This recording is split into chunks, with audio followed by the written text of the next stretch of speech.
अरे देखो देखो ऊपर देखो, ये मुनिया और उसकी सहेली ऊपर क्या कर रही है।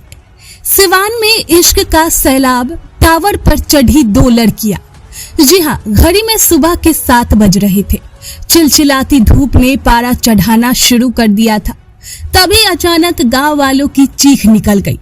आसमान को चीरते हुए मोबाइल टावर की सबसे ऊंची चोटी पर दो लड़कियां किसी फिल्म के क्लाइमेक्स की तरह खड़ी थी। नीचे खड़े लोगों के पसीने छूट रहे थे, धूप की वजह से कम और ऊपर मंडराते खतरे की वजह से ज्यादा। भीड़ जमा हुई, कैमरे चालू हुए और सस्पेंस गहराने लगा। सवाल था कि आखिर इस तपती धूप में लोहे के गर्म टावर पर चढ़ने की हिम्मत इन लड़कियों में आई कहां से। तभी भीड़ के बीच से दबी जुबान में एक ही बात निकली, मामला प्रेम प्रसंग का है।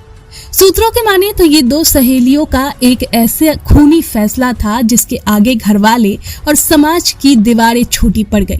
उनकी जिद थी, या तो उनका प्यार मिलेगा या फिर आज मौत का लाइव टेलीकास्ट होगा। सिवान के महाराजगंज पुलिस मौके पर पहुंची। पुलिस वालों के चेहरे पर भी तनाव की लकीरें थी। नीचे से मेगाफोन पर पुलिस चिल्लाती रही थी, नीचे आ जाओ, तुम्हारी हर बात मानी जाएगी। लेकिन ऊपर से सिर्फ चीखे और कूदने की धमकियां आ रही थी। धूप की वजह से टावर का लोहा भट्टी की तरह दहक रहा था, लेकिन उन लड़कियों के सिर पर सवार मोहब्बत का जुनून उस तपिश से कई ज्यादा गर्म था। घंटों चले इस हाई प्रोफाइल ड्रामे के बाद जब पुलिस ने साम दाम दंड भेद का इस्तेमाल किया और घरवालों की दुहाई दी, तब जाकर दोनों लड़कियों का गुस्सा ठंडा पड़ा। पसीने से लथपथ दोनों लड़कियां जब धीरे धीरे नीचे उतरी तो पूरे गांव ने राहत की सांस ली। जैसे ही उनके पैर जमीन पर पड़े, पुलिस ने उन्हें सुरक्षा के घेरे में ले लिया।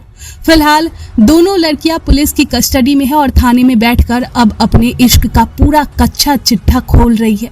सिवान के इस जिगरहवा गांव ने आज देख लिया कि जब इश्क पर आंच आती है तो लड़कियां न सिर्फ चूल्हा चौका बल्कि मोबाइल टावर की चोटी पर भी चढ़कर समाज से टकराने का दम रखती है। धूप तो ढल गई, लेकिन सवाल अभी भी गर्म है। क्या महाराजगंज की पुलिस इस प्रेम कहानी का सुखद अंत कराएगी या फिर इन लड़कियों पर कानून का डंडा चलेगा। जिगरहवा की ये तपती सुबह एक ऐसी दास्तान लिख गई जिसे सिवान सदियों तक याद रखेगा।